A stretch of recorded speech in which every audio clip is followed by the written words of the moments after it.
Childhood Trash, a dumpster dive into our childhood nostalgia where we re-examine some of the most influential media from our youth in order to answer the question, tragic or nostalgic. I'm your host, Pia LaPlaca, joined by my co-host, Maggie Keating. Hi, Maggie. Hi, Pia.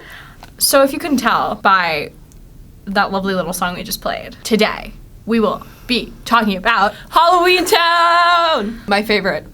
Sorry. I think this is my favorite decom. Halloween movie. Yeah. Oh, decom. Decom period. Decom period. Halloween movie period. Halloween movie period. Yeah. Wow. Love this. This is a big one. Movie. This is the best. I think I'm like so surprised that like we don't do a lot of, I've said this before. We don't do a lot of like the movies like that are classics and then a lot of people know. Mm-hmm. But I feel like we would be doing a disservice if we didn't do Halloweentown in October. Yes. Yeah. And we also have the next 4 years to do all the rest of them.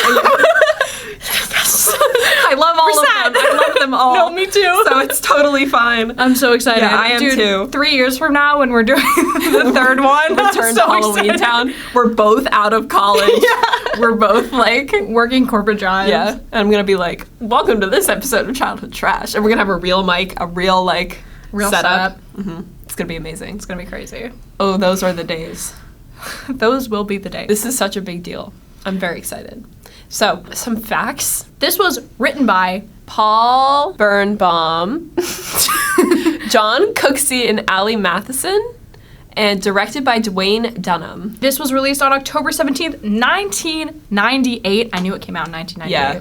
Because that is so classic. It also just feels like, I don't know about you, but when I watched this, I was like, it feels like we're right on the cusp of the early 2000s, but we're not. Yes. We're holding on to the 90s beautiful. Culture, and it's so awesome. Amazing. Everything they wear, everything, the way they look, the special effects, like, it's just perfect the way, it's just, like, exactly how it's meant to be. I just love it. Like, Debbie Reynolds. Debbie Reynolds. That is, like, okay. If you take anything away from this podcast, is that Debbie Reynolds is the greatest person to walk this earth, and that is all I have to say. That's crazy. I had a thought. Obsessed with her. I had a few like she's mother of mother. I had a few thoughts that I'd never had while watching this movie this time. Yeah. And one was about Debbie Reynolds. If you say anything bad, I'm getting. I would never say anything bad about Debbie Reynolds. I love Debbie Reynolds, but this is so unrelated. Should I talk about it? Yeah, let's talk about Debbie Reynolds. Okay, let's talk about Debbie Reynolds. She's the most important part of this movie. They casted everybody around her. Yes. They did. Okay. Anyway, I love that. Okay.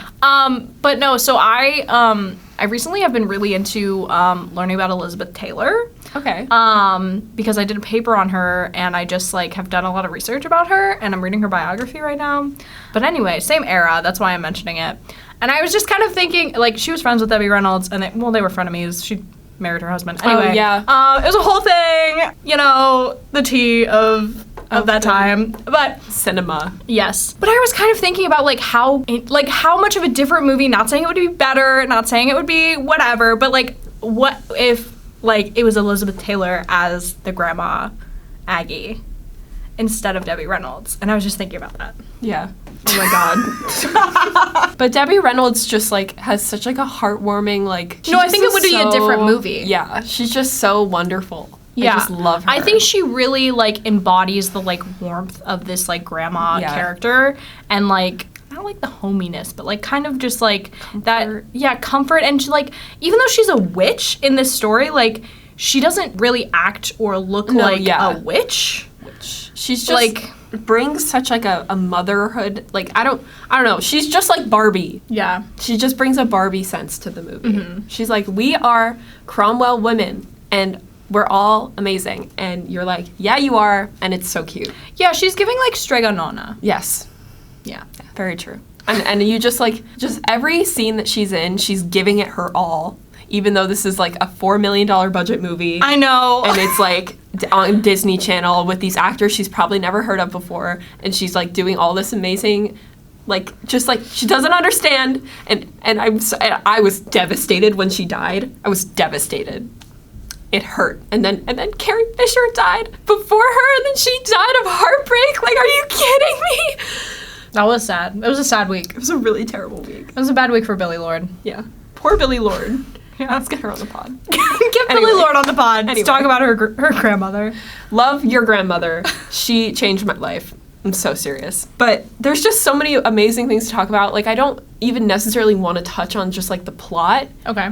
but also like all of my favorite moments and like how well I think this movie was done for like a DCOM. Yeah. Because I feel like so many DCOMs that we watch are so like the plot just sucks and you're just there for the vibe. You know, like I think of Avalon High where I don't know if this is a hot take on this podcast or not, but like the plot just had so many plot holes in it and you're like trying to figure out what's going on and like it's missing a lot of reasons, but this being a magical story makes so much sense. You know exactly what they're doing the whole time. It's like, I get it.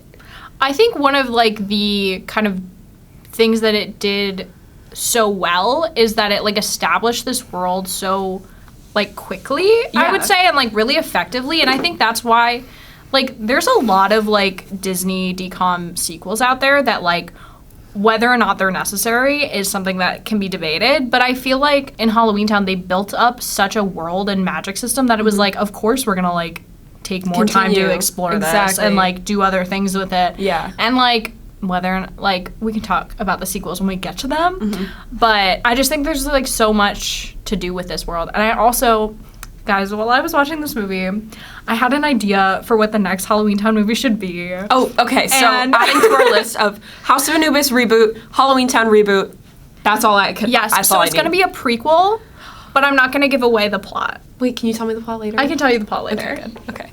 But yeah, it's going to be a prequel. Wait, about Aggie? No, because we kind of have that. We do have Return that. Yeah. No, about the mom. Okay, I'd be so down with that. That's amazing. Yeah. I love it. I just love this movie. Like Marnie is the cutest ever. Sophie. Marnie's so sassy. Sophie? I forgot about that. Sophie. Every time she opens her mouth, she's I cry. So funny. Like she's so funny and cute. Yeah. Like she's so cute. Are you cooking chowder, Grandma? Oh my God. Mom, are you eating a cookie? Like, I made a song to remember it. It sounded cool. I just like loved her to death. I just loved her to death. I love the brother too. I know, I love him and I hate him. He's so like the best. He's so funny. But like, I love him. He loves a good nature dog. I know, I wrote that down. You know, he was like, maybe she's in Cleveland. I heard they have a good school system. I know. Oh my God. And just, okay, back to the Marnie being sassy. Like, her very first, like, conversation with her mom, her first line in this movie. I'm 13. I'm practically an adult. Oh my God, I wrote that down too because I was like, I'm 21. I don't even feel like me and Pia's birthdays were recently. Everybody should listen to the podcast to wish us a happy birthday. Yes. But I literally was like 13. And when I remember like watching that when I was like 7, being like, wow, she's so old. I know, like when I'm 13, I'm gonna be so old. Cause like I remember, like something I say a lot is like oh, I did this when I was like 12 or 13, or I did like I just refer to like the ages of 12 or 13 to like being when I started doing things that I do now, which is true. But it's like, I just feel like when you're at that age, you like become a person. Yes, that's you gain self-consciousness. That's when you actually like start being like who you are later down the line. Yeah. And I just remember so clearly being like 13. And Marnie, all of the characters in this are just so like, I know I wanted to be her so bad with her little like orange cloak. I love so that ugly. Orange. No, oh my God, I love it. No, I didn't realize how ugly it was. Oh my God, it's bad. The costume. It's a costume for sure. It's a costume, but it's like so 90s. I just love it. And her outfit in the beginning with that like the like yellow like mesh top and the black and the orange pants. I'm like, this is crazy, and I love it. It's so Sabrina the Teenage Witch. Yeah, I just loved it. Debbie Reynolds' bag, Grandma Aggie's bag, is such an iconic character. I was watching this movie like with a bunch of my friends, and like my suite mates and their boyfriends were over last night. Boyfriends. Just kidding. Happy National Boyfriend Day, guys. No, but everybody was like, that bag, I know that. Like, that has followed me throughout my years. They're all like, I know that bottomless bag. And she starts pulling all of the candy and the skeletons and the garlic. I'm like, yes! Like, it annoys the vampires. Oh my God. Just the way she says every line, I'm just like, I love you so much. I love you so much. And if I could give her the biggest hug in the world, I would. She reminds me of my grandma so much. I just love her. She's so sweet. Yeah, she really is. Do we want to talk about the plot in some way? Because I think there's so much to the plot. There's so much to the plot. So we're starting on Halloween night. Yeah. And Marnie is with her friends. And her friends are like, hey, girly pop, it's Halloween. Let's go out. And Marnie's mom is a hashtag buzzkill. Mm-hmm. And she's like, no way, Jose. Yeah, you can't go out on Halloween. We'd never do that. Yeah. And they're like, that's so sad because, like, Marnie's so weird. Like, she loves Halloween. Loves weird things. She loves weird stuff. Like, it's made for her. And Marnie's like, I'm not like other girls like that. Yeah. And her mom's like, no. And I think it's really interesting that, like, she's 13. That means this is, like, the 13th year that that she's not been allowed to go out for Halloween. Yeah. And I feel like That's so terrible. it's terrible. I just, like, this whole movie, I don't understand the mother's motivation at all. So, okay. To me, it sounded like something bad happened. Exactly. That's why we need the prequel. That's why we need the prequel. Yes. It sounded like something bad either happened to the dad that, like, pushed her away from, like, Halloween. Yeah. Or she's worried that if Marnie goes out on Halloween, like, because, you know, that's the only time the portal between Halloweentown and the mortal world is open, that they're going to be attracted to her because she's a witch. That who's going to be attracted to her? Like, the other Halloweentown creatures. That they're going to, like, reveal the secret to her. And they just want her to have a normal life. And I guess the mom was like, we didn't have a normal life before. Yeah, I just think that, like, that's the only thing, like, I wanted more clarity on is, True. like, why it's so important to the mom that, like, Marnie has a normal life. That's true. Even though she says, like, at one point, she's like, they were born into this world, their dad is normal, like, whatever. But, like, she's not. Like, what made her, like, forget about Halloweentown and, like, her roots and, like, her mom? Like, when the fuck was the last time she saw her mother? I know. Like, I guess last Halloween, you know? No, but they said it's been, like, years. Oh, yeah. So, like, and if they can only see her on Halloween, that's what I was like, does she only come home on Halloween? Is this, like, a tradition? But we also haven't seen her in a long time. Yeah. She's kind of, like, abandoned her whole, like, life. Yeah, I know. But she has, like, big character growth throughout the whole movie. That's true. And we love that for her. What a queen. So, eventually, like, the friends get booted out, but then Grandma Aggie shows up, and she's like, I'm gonna make it fun, even though you guys aren't allowed to go out. And she brings decorations and candy, and, like, they have a nice dinner, and Marnie's so sassy. She's like, can you guys not fight for once? This is the only time we get to see Grandma, and you guys are always fighting, so can you just chill? To her mom, and it just, like, kills me. I was like, period, girl, period. Oh my god, I love her. I love that, like, Grandma Aggie shows up, and Sophie, of course, our favorite Sophie, she's like, look, Grandma dressed up for Halloween, and she's like, yeah. Uh-huh. I guess I did. Oh my god, and then the Aggie gives her the like little ghost costume. Oh my god. And she's going like, woo, woo, woo, woo. It's like pretending to be a ghost. Oh my god, it was so And she's like, no, it's more of a moan. It's more, Ghosts are really depressed creatures. Yeah. Shut up. It was just so cute though. I love it. Oh my god. After dinner, Grandma goes and reads them a bedtime story. I have so much to say about this scene. Okay, I have maybe tell me three about it. things to say about this scene. Okay, start with one. So, number one, Dylan comes in and he says, just came by to check that everyone's thermostat is set to 68 degrees because that is the best temperature for sleeping. I still think about that. I still make sure my thermostat is set to 68 degrees. Shut up. I'm not even kidding. Like, I'm not even kidding. I'm like, yeah, you're totally right. I've never looked it up. I don't know. I thought about it so, like, when he said that, like, I also thought about it a lot because I was like, okay, like, I wonder, like, what the temperature is outside because it's October, so, like, what's the outdoor temperature versus the difference of the temperature? And I was like, trying to do the math in my head. And I was like, why is it 68? Yeah, ever since I was a little kid, I'm always like, I need my room to be 68 degrees when I sleep. Or, like, that's at least 68 because I think at degrees. some parts of the year, that's too cold or too I warm. like to be freezing cold. in my Okay, room. no, but I'm saying, like, I think when I'm at home, now he's old, my dad, but, like, before, when he was not as old, he used to set the thermostat to, like, 64. Yeah. So, Okay, that's cool. But, so like, we keep it cold in the house. But I just think about Dylan saying that all the time, and I'm like, correct. Yeah. Correct. And then, okay, the storybook that I love it. I need Where do it I get so it? bad. I need it so bad. I need it now. I need it in my hands at this moment. Yeah, I was wearing. I bought a Halloweentown University shirt, and it has like the image from the book on the back. And I was wearing that while watching the movie, and I was like, Look at us. Look at us. yeah, Who would have thought? yeah. Oh my god. It's just like so cute. And then when they get to the page about Marnie and the grandma just like looks at her and she's like trying to tell her with her eyes. And I'm just like, I just love her. Look, it's Marnie. Yeah. That can't be you. She's too cute. I was like, why are you saying that about your sister, dude? It was just so, like, I just love it. It's so sweet, though. It is very sweet. But, that doesn't have to be her. Mm-hmm. That didn't look like her. I know. It was a cartoon. Yeah. Aggie tucks the kids into bed, and then she goes downstairs and has the talk with the mom about, like, letting Marnie start her witch training because it's her 13th Halloween, and on your 13th Halloween as a witch, you have to start your training. One of my favorite things that Aggie does at this part is, like... Don't, if you say the chicken.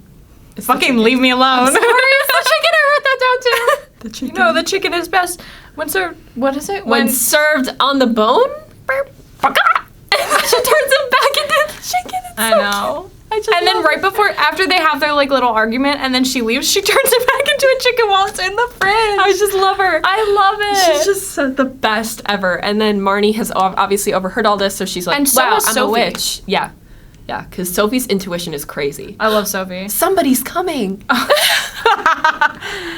Oh my god. Like, I love Sophie. Like, I think it's so funny that, like, she's almost, like, a better witch than Marnie. Mm-hmm. Yeah. You know? Yeah, she's, like, naturally, like, really smart and really intuitive. She's really cool. I wish the log to be a toad. Yeah.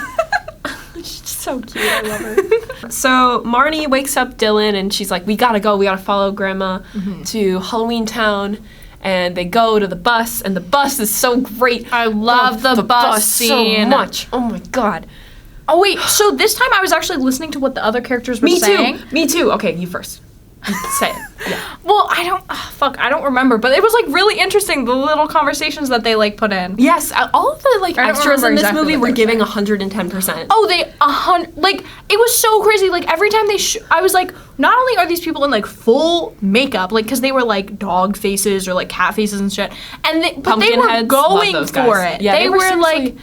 They were eating. Like you could tell, like they were like legit actors that they got for like, not just like some people. It was really cool. Then also like there's a scene that when they were on the bus, it cuts back to the mom in the kitchen, like cleaning everything up. I love this scene. And it's like something I don't even. It's remember. like miracle hair growth or something. Yeah, and then they're like works like magic. She's like, no, it doesn't. Yeah, and then there's also another ad about like some kind of mold thing, and it says it doesn't smell like mushroom olives anymore. And I was like, what?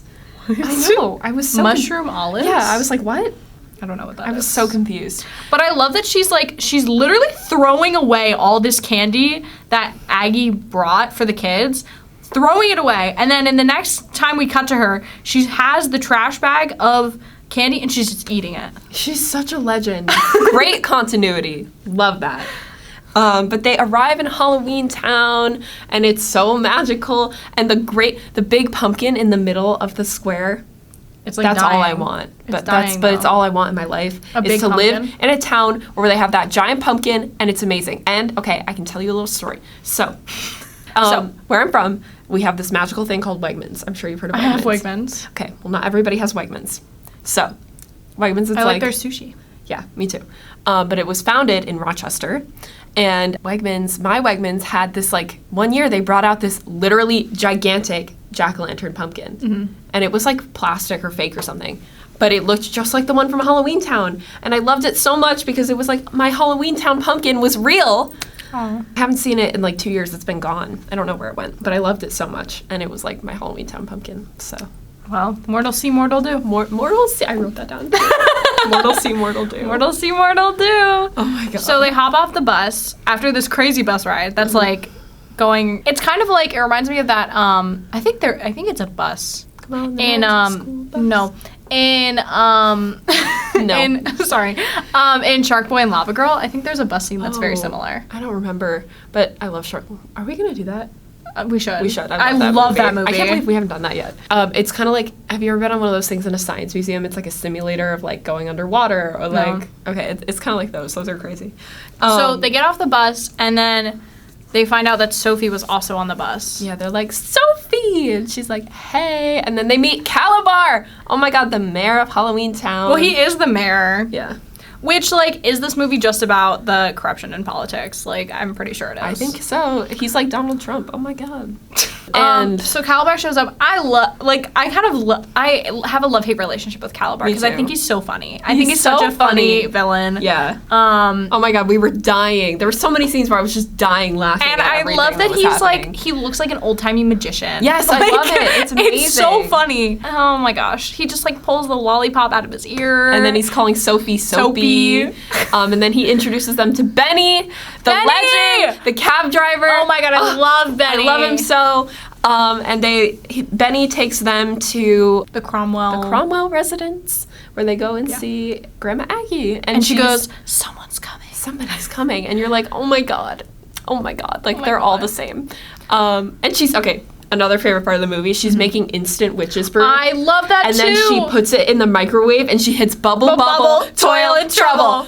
I'm like, where can I get a microwave like that? The details, the cutest little things in this movie, and the box of the instant witch's brew, and thinking of instant witch's brew because we're in modern times, and the microwave instead of the oh my god, and so she's smart. She's like, I should have made it from scratch. I always knew, instant's not as good. That's what gives us the plot later on in the movie is that she uses instant witch's brew instead of making it fresh. Yeah. It's so it's really smart, simple, but very easy to follow and very cute and just that's why I love this movie so much is that it's not ridiculously hard to understand. Yeah. Or plot holes or anything like that. And the talisman is so cool. I wanted that so bad. The thing, it looks like this.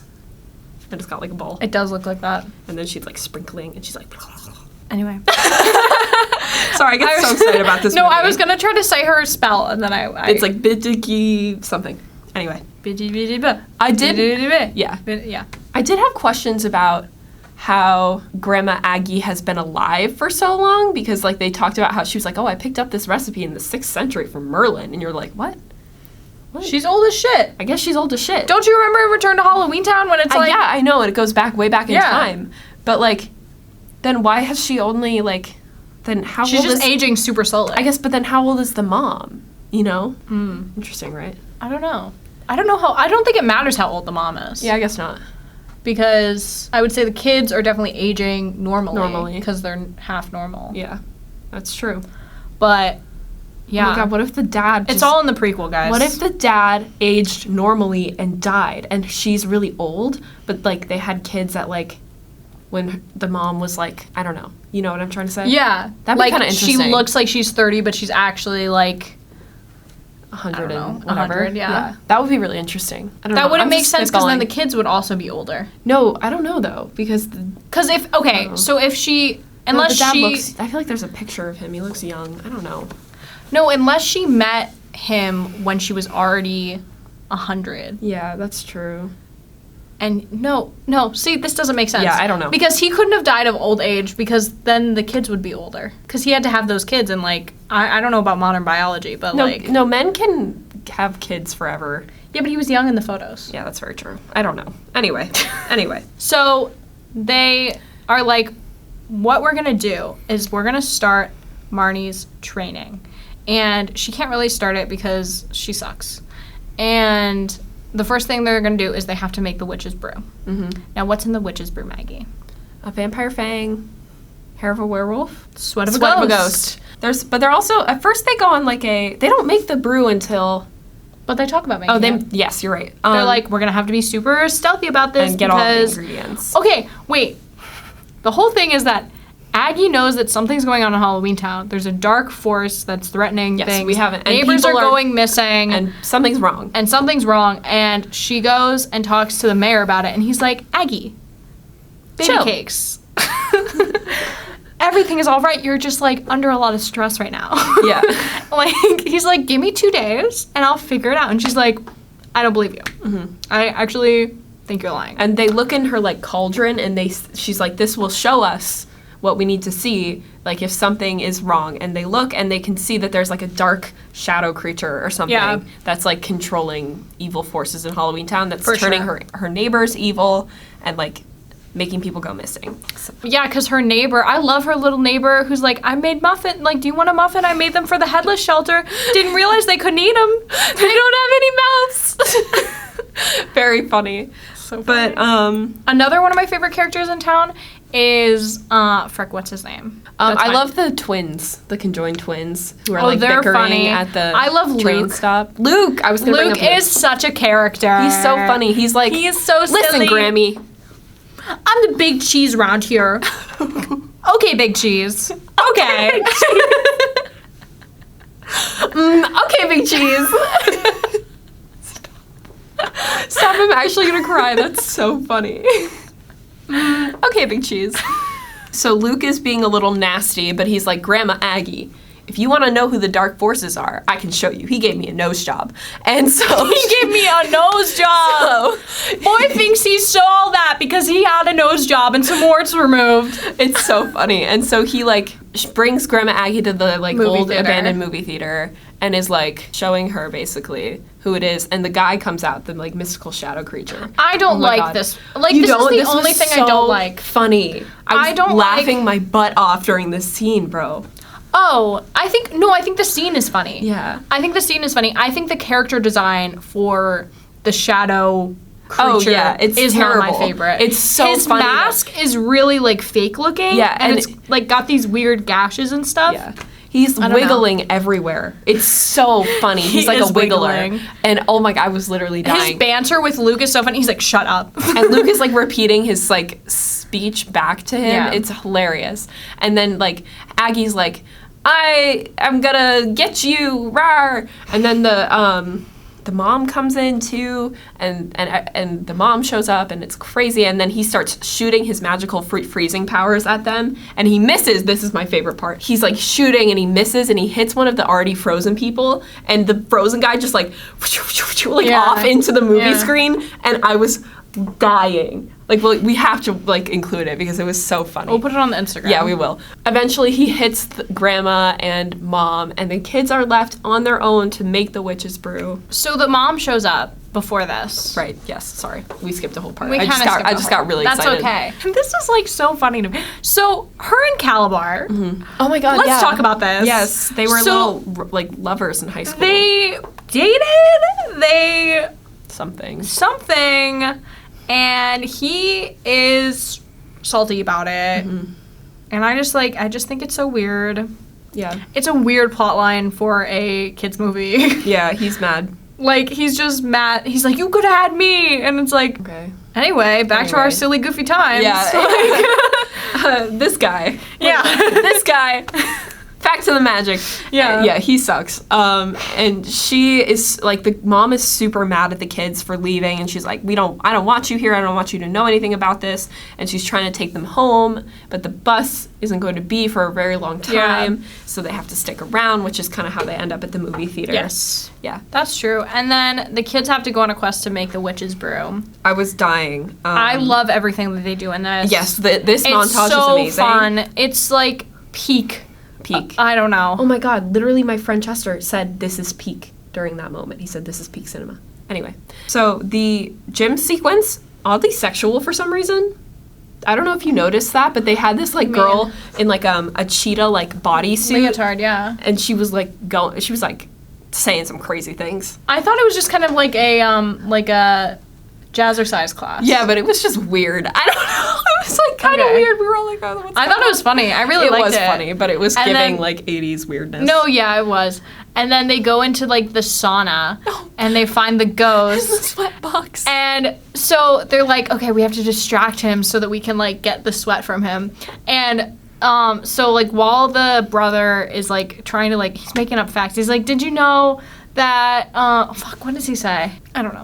Anyway, he's coming up with facts. And then at one point, Sophie finds a towel or something and she puts it over herself and she goes, woo, woo. And oh my God, the ghost says this. He's so offended. He It's goes, so funny. hey kid, I don't appreciate stereotypes like that. He's like, it's really offensive to the ghost community. It's so funny. It's Oh my so God, funny. he's hilarious. I love him. And then he sweats so much that his voice, he becomes very skinny and his voice like pitches up. It's hilarious. And they get the sweat from him, and then they go to the hair salon. Yes, love the hair salon guy. I love the hair. The characters in this. The guy who sells the brooms. Yes. Oh my God, he's so like, funny. all of these little characters are so iconic. And then the vampire woman who gets her fang pulled out, she's like, Doc, I'm really scared. Is it going to hurt? And she's got her little like vampire accent. It's so cute. Like, everything about this movie just puts you in the, like, world so much. Yeah, I think that, like, they did something that, like, not a lot of kids' movies do, which is, like, give actual character to, like, these kind of, like, one scene or, like, one shot kind of, like, characters. Exactly. Which, like, makes such a difference. It made such a difference because they could have just been, like, the werewolf at the hair salon, you know, or, you know, and, like, he's just, like, a hairdresser or whatever. Or the, like, the vampire getting her fang pulled, like, could have been, like, just basic and could bland. have just, like, stolen an extra tooth from something. Yeah. Like, it didn't have to be as, like, creative as and, it like, was. the tooth fairy could have been, like, a completely, like, traditional tooth fairy. Yeah. And, like, yeah, I don't know. I think it just, like, it's really interesting. I just loved it so much. And they eventually collect all of the ingredients, and they brew make the witch's brew. And then they put it into the little talisman. Yeah. And then they're like, all right, time to say the spell. And Marty doesn't know it. She forgot. But Sophie made up a little song to remember it. They light the talisman, and then they're like, where should we put it? How do we make it work? Mortal see, mortal do. Put it in the pumpkin, like a jack-o'-lantern. Oh my god. Best moment. So they're like on their way to do that, and Calabar storms into like the town square as his like dark figure-y self, and he's like, I'm gonna control all you guys, and like which like he already was the mayor. No, what he wanted was to like open the portal, send Halloweentown back into the real world. Yeah. And like fuck with normal people. Yes, and make everybody scared. Yes. And he's like, but I need the talisman. And right before this, Marnie not meets on purpose, but like runs into Luke, and Luke is like been working for Calabar, and he's like, girl, like he is bad news. You have to like, I will help you. Like this is not good. Because I noticed this in the movie theater. He's with like a woman, and Calabar shoots one of his like frozen like spells at this woman and like freezes her, and I think that was like his mom or something. Really? And he was like, you said you wouldn't do this. Like he has a line where he says like you promised me or whatever. Oh, I didn't even And he notice. says something like that, and that's why he kind of like turns on being like, okay, I'm gonna be like a good guy now. Yeah. And help Marnie. Yeah. And so he like takes Marnie's cloak and pretends to be her while she drops the thing in, and oh my god, best moment. So he does strike her with his like powers a few times while she's dangling over the pumpkin, and she's lying there, and then she has this like moment of like hearing all of her like mom and her grandma and all of these like other people around her like telling like voices being like, you're a witch and like you have the power, Cromwell power, and you're a wizard, Harry. She wakes up and she drops it, and she's like, you just have to believe, and drops the talisman into place, and it lights up the pumpkin, and it saves everybody. And kind of. Sort of. Yeah. And then it wakes everyone up, and then the mom and the grandma come, and they're like, Calabar, you can't try beating five Cromwell witches. And he's like, haha. And then they all hold hands, and they get the brother to do it, because he's magical too. And they say the spell, and they like vanquish him forever. Yeah. And it's the best movie ever. Best movie ever. So this movie is perfect. Yeah, I think so. And I loved it. I don't think there's like anything I would change about this movie. I just think it was so beautiful. And like the charm of all of the practical effects of the like, this is how I feel about like the old Star Wars movies too. It's like, I don't care that the effects are bad, because it like, it's so like comforting. Yeah. To see like the practical effects of the makeup, the like shitty animations that they did for like all of the like the poofs. Yeah. Yeah. I just love it. It's so comforting and like nostalgic for me. And I watch this movie every year. Me too. Every single year without fail. Yeah. And I still love it, and I never get sick of it. And it's so beautifully short. It's an hour and 20 minutes. Oh my god, perfect length of a movie. It was so nice. Like, we watched Hotel for Dogs. I think it was an hour and 40 minutes. Yeah. And I was like, dude, come on, really? Like, that's pushing it. That was because it had the epilogue. It had an epilogue, but whatever.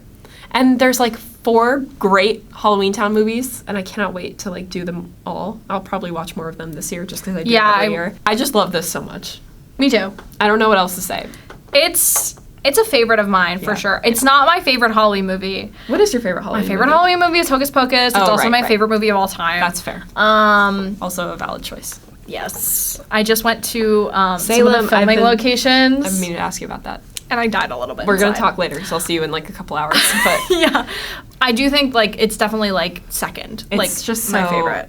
So wonderful and charming. It is, yeah, I think that's the perfect like way to describe it. It is so charming. Yes. Because it doesn't lean too heavy in any direction. It's not super silly and goofy. It's not super serious by any means. Yeah. It's not doing any of those things, but I think it has a great balance. And I also think it's a great family movie. Yes. Like, I think it's great for all ages. Like, I think one of the things that I always notice when we're watching these, like, kind of, like, kid-centric things is, like, where are the jokes for the adults? Where are the jokes for the younger kids and the older kids? And, like, having that balance. And I feel like this is a movie that definitely has that. I would totally agree. I love how this movie just, like, it works for a lot of people. Like, I know my parents, like, I force them to watch this movie every year, and they, like, love it. So I want to leave us with the question, what if we look at Halloweentown through a feminist lens? I think it's a great feminist movie. It's a feminist I was movie. literally, as I was watching that, I was like, this is like a win for feminism. It was a major win for feminism. Yeah, I was thinking that. It's so funny you said. I literally thought that as I like turned it on. As I turned it on, and like Marnie was this little empowered 13-year-old, and she was like, "I'm gonna save the world, guys." And then her little sister is the witch, and her mom is a witch, and the grandma's the witch, and the brother is like the denier, and they're like, "Shut up, Dylan. We don't care. We're doing it anyway." And then eventually he comes around and he's the believer. Yes. So I just love it. I just think it's awesome. perfect. It's beautiful and perfect. So nostalgic. Out of 10,000. It's just perfect. Perfect. So, Perfect movie. Oh, do we have any fun facts about this movie? Oh, yeah. So these people fell in love, they were working on this idea, Halloweentown. Yes. Like a spooky, like, scary kind of movie. Yeah. They fall in love while they're shopping this script around. Okay. And then a lot of studios are rejecting it. This is in the 80s. And then they have kids and name them Marnie, Sophie, and Dylan. Aww. And then one of the kids is like, "Dad, where do all the creatures go after Halloween that come out on Halloween? Like, I only see them on Halloween." And he's like, "I've got an idea." He writes the script for Halloweentown and shops at Disney Channel. And they, like, make a big movie out of it. That's great. That reminds me of, have you seen the movie or read the book A Boy Called Christmas? Mm-mm. That was like a very similar way that story came about. It was like the author's son was like, what was Santa doing before he was Santa? Like, as a little boy. And then he, like, wrote the story. Got it. Yeah.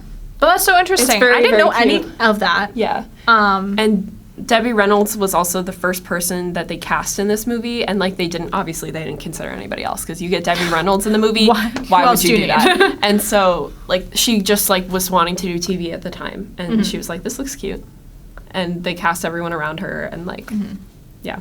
And I think she's what makes this movie such a classic. Yeah. Without her, this movie isn't nearly as good. So, but I love it so much. It would definitely be a different movie. It would be a different movie. And then they made 3 sequels. Mm-hmm. So is this your favorite out of the 4 movies? Okay, that's a hard one. Oh, I don't know. Okay. I have to rewatch them, because if you had asked me a couple years ago, I think I would have said that Halloweentown High is my favorite. Oh, interesting. But after rewatching that, I loved it. I thought it was so perfect. And my dad's favorite is Calabar's Revenge. Oh, okay. Yeah. And he loves that one. And I remember so many aspects of Calabar's Revenge that I loved, like the prom or like the Halloween dance. That's probably the one I remember the least. Yeah, and then there's the guy with the house and all of the missing items that go to his house. Oh, yeah, that's such a great idea. And I think I really liked that. But Return to Halloweentown is also so great. I love Return to Halloweentown. It's sad because it's not the original Marnie, but it's still great because it's like, I love the concept of it, and it's really interesting. And Grandma Aggie's amazing. We get all her backstory, and the set is so cool in that movie, like the castle and everything like that. So I don't know. I love them all for different reasons. I'd have to pick. I'd have to rewatch them all. I love Return to Halloweentown. Yeah. I don't really care. Like, I mean, I definitely noticed that they recast Yeah, Marty, but I like didn't care. I didn't care. Yeah. Like, I'm sorry. That's like the politics. Yeah. Like, I don't care. I was like, how dare you I just think that like they leveled up so many things and like added so many different like fun. And I think it's also like a little bit more grown up. And that's it why is. I They have liked like the little relationship in that one. And like it just feels more like the stakes are higher. I feel like in that one. For sure. So I really like that one. That was probably my favorite. But this one is just like a classic. Like truly like just like classic. Loved it so much. Yeah. Great movie. Great movie. So next up, what are we watching? Twitches. Twitches! So excited for Twitches. Guys, I think the last time I watched Twitches was last year in our lit class, and... What? Yeah. Oh, yeah, do you remember watched that? it. We watched it last year. We took a lit class last year And we with a hated professor who is Demon actively, spawn. problematic. The worst. Yeah. So we watched Twitches. Or I was watching Twitches, and then just Maggie instead watched of paying it. attention to her. Because her opinions were wrong. And she So- was dumb. Yeah. But So... it was, you're right. That is the last time. I mean, we Yeah. didn't even finish it. So, and that movie, maybe I the didn't. concept of that movie is so cool. I love that It's so movie. cool. I can't cannot wait to wait. watch it. I I'm can't gonna wait. watch it this week. I'm so excited. Anyway. So that's what's coming up. We're also gonna have some more House of Anubis. I always want to I think there's another Halloween something movie. else that we're watching. Yeah. Oh, we're watching Mostly Ghostly. Oh my god! I cannot wait forgot to we're watch watching that. I cannot wait to watch I'm that movie. so excited to watch that Yeah. movie. Oh my Okay. god, I haven't Also seen that movie in a iconic. minute. I haven't seen that in a very long Oh time. my god. So Twitch is Mostly Ghostly, and then we'll be watching more House of Anubis. For your Oh my pleasure. god, Yes. what an October. What a great lineup. October. What I'm a very great excited. start to our spooky episodes, this Yeah. one. Love this. Just So was such a good. great movie. So Shall excited. We? I know, me too. Can't wait for the next episode. Yeah. Shall you? Oh yeah. Take it away. Thank you for listening to this episode of Child the Trash. You can follow us at Child the Trash Pod on Instagram and TikTok. You can follow Maggie at Maggie and Keating. You can follow Pia at Pia La Placa. Thank you for listening or watching or whatever it is you do. We'll see you next time. Bye.